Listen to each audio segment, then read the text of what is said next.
Bienvenue sur la chaîne des non-dits, dans le cabinet médical, à propos des accidents et de leurs conséquences, blessures, à la fois physiques ou psychologiques. En tant que possesseur d'un véhicule, nous avons tous une assurance responsabilité civile. C'est ce qu'on appelle une responsabilité routière en droit commun. Nous pouvons être responsables d'un accident, mais nous pouvons être aussi victimes. En tant que médecin conseil auprès de la Caisse nationale d'assurance maladie, fut un certain temps, décliné au plan départemental par la caisse primaire, auprès de la Caisse primaire d'assurance maladie, j'ai vu défiler des patients dans le plus grand désarroi, au milieu, bien sûr, de leur parcours de soins, devant se débrouiller dans les arcanes médico-socio-juridiques, pas possible. Il faut dire que le médecin conseil, lui, suit les patients, les convoque, parce qu'à un moment donné, il faut toujours justifier l'imputabilité des blessures à l'accident. Puisqu'à un moment donné, il va falloir présenter la note à l'assurance du tiers responsable.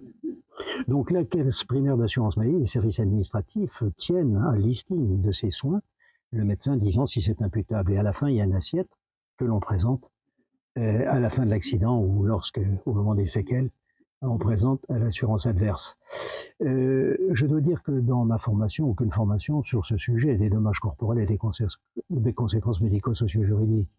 Pendant les 9 années de médecine actuellement, des jeunes médecins spécialisés en médecine générale, rien n'est prévu. Il existe bien un diplôme interuniversitaire de dommages corporels, mais qui est fréquenté particulièrement par les médecins qui vont se consacrer aux assurances. Donc le médecin convoque, reçoit le patient, l'informe, c'est lui dire où il en est, il s'occupe éventuellement même du maintien dans l'emploi, s'il y a un risque de perte de l'emploi, mais ça c'est un autre problème. L'histoire des maisons départementales des personnes handicapées, c'est un autre problème. Dans cette vidéo, nous allons nous consacrer purement aux experts qui approchent le malade suite à ces accidents. J'espère que cette vidéo vous rendra service car vous pouvez être concerné, vous, un de vos enfants, un parent, un ami, et vous êtes appelé éventuellement à essayer de comprendre, voire à expliquer, pourquoi pas, ce qui se passe. Donc, cette vidéo sera peut-être un petit peu assez longue, mais enfin, il faut l'accepter pour comprendre. Les explications sont assez importantes. Voilà. Nous vous parlerons en dernière partie de vidéo du certificat médical de coups et blessures que les patients viennent nous demander au cabinet médical lorsqu'ils ont été agressés.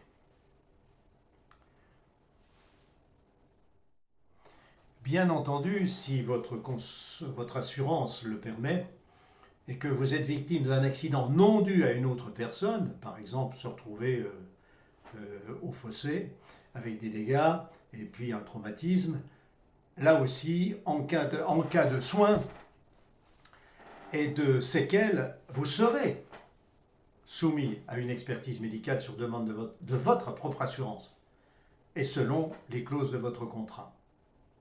Mais je ne traiterai pas de cette situation. La responsabilité par ailleurs pénale du tiers ne concerne pas cette vidéo. Je n'ai nulle compétence. Je m'attarderai surtout sur ce qui est médical et expertise médicale.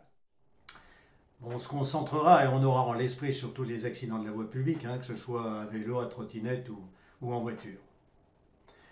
Espérons que la tierce personne en question est assurée pour les dégâts causés par lui-même. Assurance qu'on appelle au tiers, responsabilité civile, en droit commun.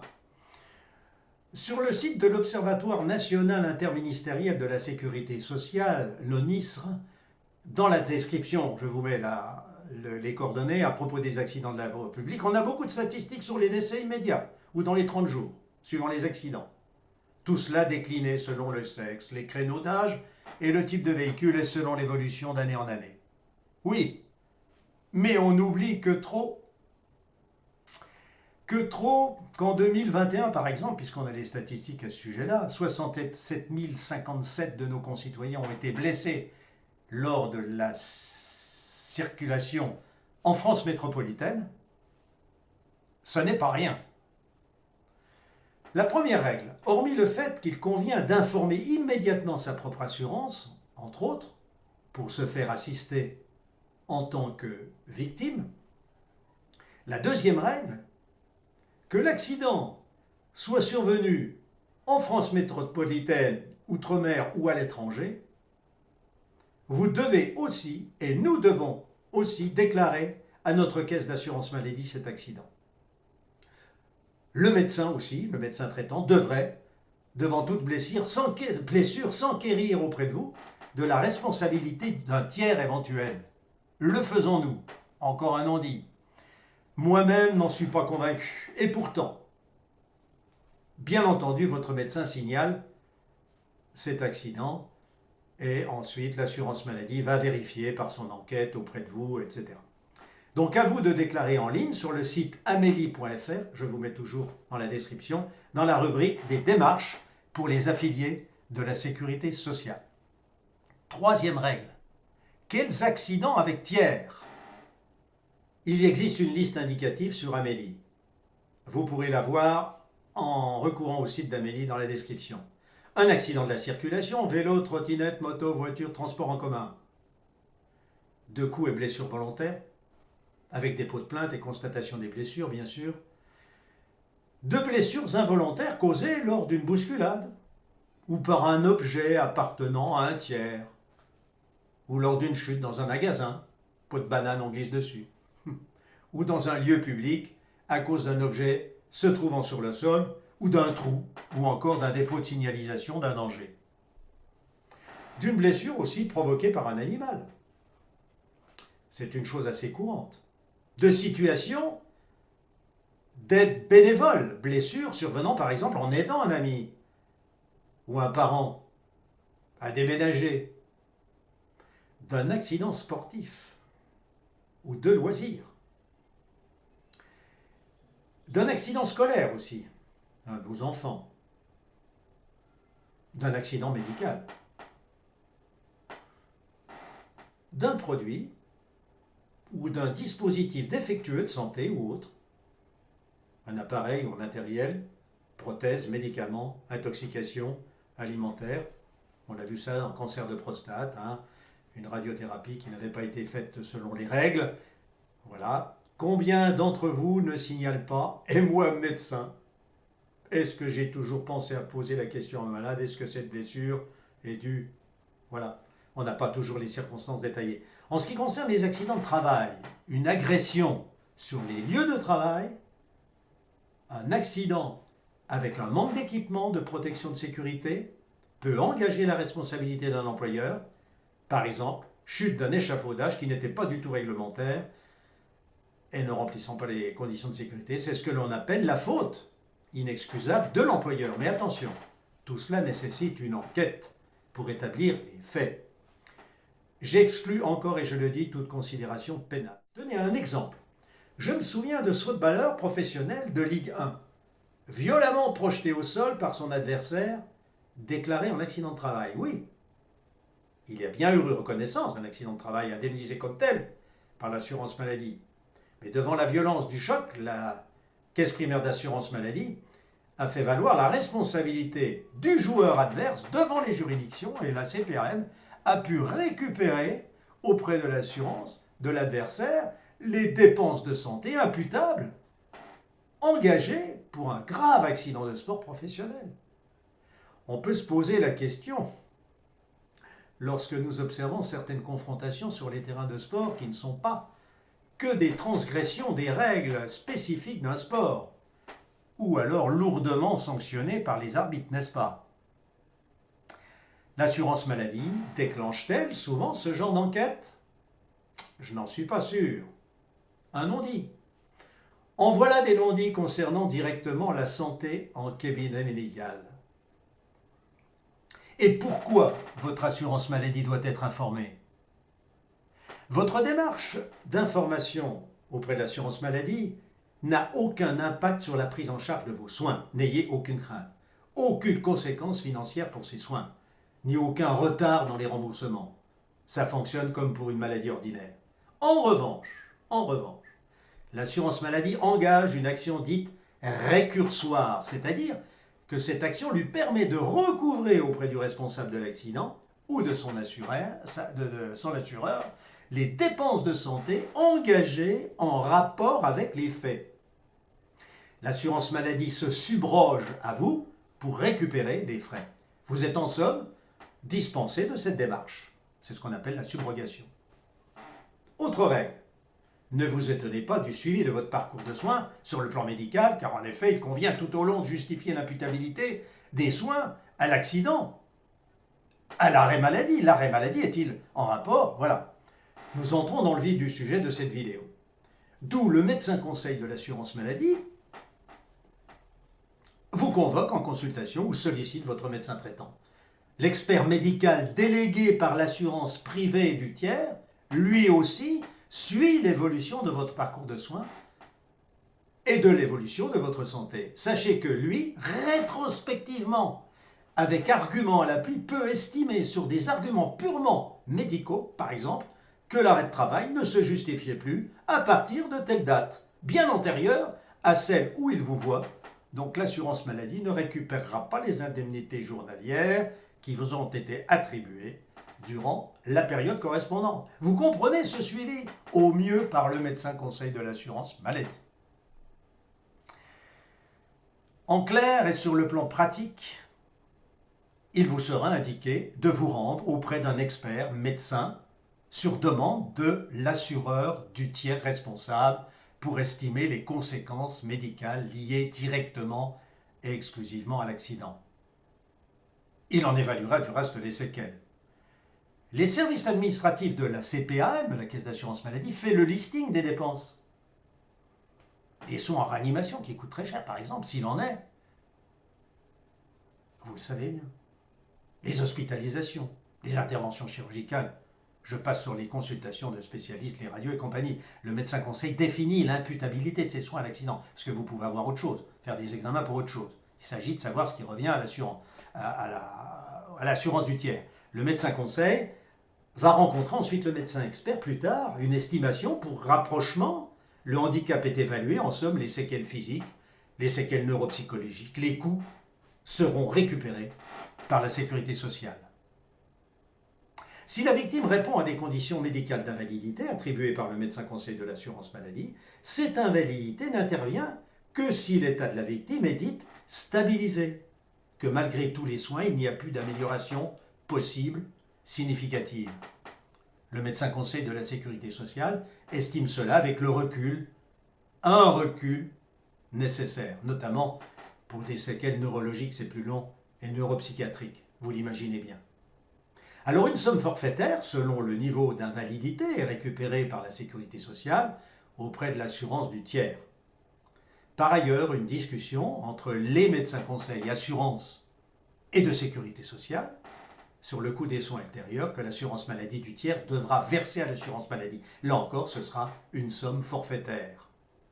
Intervient aussi une appréciation des douleurs. On appelle ça le pretium doloris, selon un barème de 7 niveaux, traduit en sommes d'argent, qui vont dans le portefeuille de la victime, de même pour le préjudice esthétique, lui aussi, sur 7 niveaux. Imaginez de vilaines cicatrices sur un visage pour une profession au contact du public. Chaque niveau correspond à une somme d'argent. Tout au long de ce cheminement, si vous êtes victime et que votre propre contrat d'assurance le stipule, votre assurance délègue un expert qui peut aussi s'insérer dans la discussion avec le médecin de l'assurance, éventuellement le médecin conseil. Et c'est surtout avec le médecin de l'assurance. Je tiens à vous donner une idée de quelques types de niveaux de handicap. On ne l'imagine pas. On se base alors, et l'expert se base sur le barème que l'on appelle du concours médical. Je vous mets la référence et vous verrez le détail. Il est le barème le plus utilisé dans l'immense majorité des contrats en matière de réparation corporelle. Il existe d'autres barèmes que l'expert peut prendre pour discuter. Voilà. Mais enfin, bon. Une paraplégie complète, c'est de 70 à 75% paralysé en dessous de la ceinture. Des troubles de l'attention, ça peut aller de 5 à 10%, mais ça peut être beaucoup plus grave. Les pertes de mobilité d'une épaule, mauvaise fracture, 25 à 30%, suivant que c'est le côté droit, le côté gauche. Vous perdez un œil dans l'accident. 25%. Bien entendu, vous devinez bien que le total ne peut dépasser 100%. Alors pour cela, il y a un calcul qui est très simple. Je vous donne un exemple. Une raideur d'épaule, 25%, soit une perte d'un quart de la capacité totale. Eh bien, si la victime perd la vision totale d'un œil, qui représente aussi 25%, soit un quart, ce dernier quart sera calculé sur les 3 quarts restants, 75% de capacité donc restante, ce qui correspond à 19%.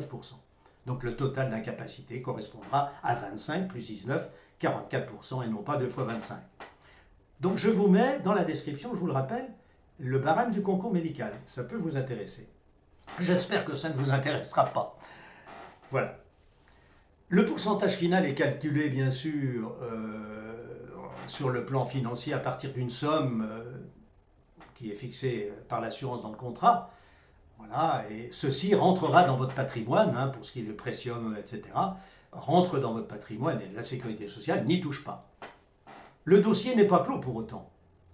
Il peut être réouvert. Les contrats d'assurance de tiers responsable le prévoient à condition qu'à la fin de ces soins, l'état de la victime se soit aggravé en termes de séquelles. Donc on rouvre le dossier, mais si à la fin il y a eu une aggravation des séquelles, bien entendu.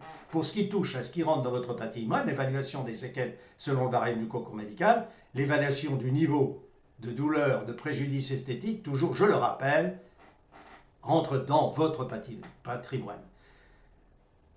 Certaines victimes non satisfaites de leurs séquelles, enfin de leur barème, feront intervenir un expert médical grâce à leur contrat d'assurance auprès de leur propre assurance à eux. Mais quelle en sera la prise en considération par l'expert de l'assurance adverse? L'expérience que nous en avons n'est pas du tout évidente, mais enfin, bon. En cas d'agression et de coups et blessures par un tiers, il revient d'abord pour la victime à identifier l'agresseur, par l'intermédiaire notamment, et de le faire valider par les services de l'ordre public, voire des juridictions. Alors il est conseillé dans ce cas-là de faire établir un certificat médical pour constat des blessures physiques et mentales, précisant le temps d'incapacité totale temporaire. On appelle ça ITT. Sachez que le médecin ne mentionne pas l'auteur des faits agressifs, car d'abord le médecin, ça lui est interdit, compte tenu qu'il n'a pas assisté en fait au moment de l'agression, il ne peut pas se porter garant qu'il y avait tel agresseur. Il pourrait d'ailleurs, l'agresseur pourrait se retourner contre lui. Voilà, devant les juridictions.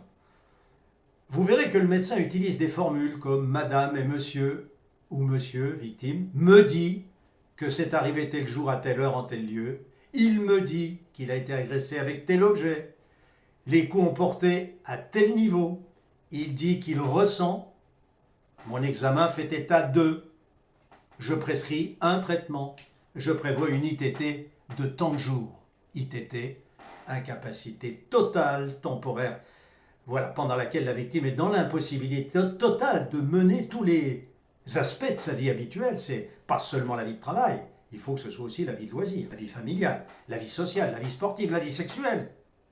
Ne confondons pas cette ITT avec l'incapacité totale de travail, ce sont les mêmes initiales.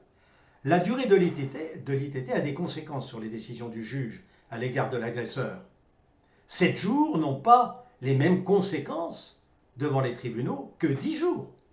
Attention, malgré toute la sympathie, l'empathie de votre médecin, celui-ci doit rester le plus objectif. Il s'agit là de l'éthique du médecin. Il peut se faire du reste que le médecin demande, en le stipulant sur son certificat, à revoir à l'issue de l'ITT fixé au départ son patient, et il peut se faire qu'il le prolonge cet ITT. Le juge peut interpeller du reste le rédacteur du certificat pour des précisions. Ce certificat est rémunéré par le demandeur et n'est pas prévu au remboursement par la sécurité sociale. Bien entendu, la sécurité sociale procédera à son action récursoire vis-à-vis de l'agresseur. Pardonnez-moi d'avoir été aussi long, mais je le rappelle, nous pouvons être victimes et responsables de tout accident, chacun d'entre nous, au milieu du désarroi, dans ces circonstances, se perd dans ses parcours, parfois n'y comprend rien, ce qui se rajoute aux conséquences psychologiques, notamment toutes ces démêlés d'expertise. Merci toujours pour votre bienveillante attention. Espérons vous rendre service. N'oubliez pas de commenter sous la vidéo, sous la description, likez sur la main levée, appuyez sur abonnement en bas à droite. Il ne vous en coûtera rien, cela vous permet simplement d'être informé des vidéos suivantes. La prochaine vidéo portera sur un sujet qui nous concerne encore tous, sur l'aspect médical, la somnolence. Donc, à bientôt pour parler de la somnolence.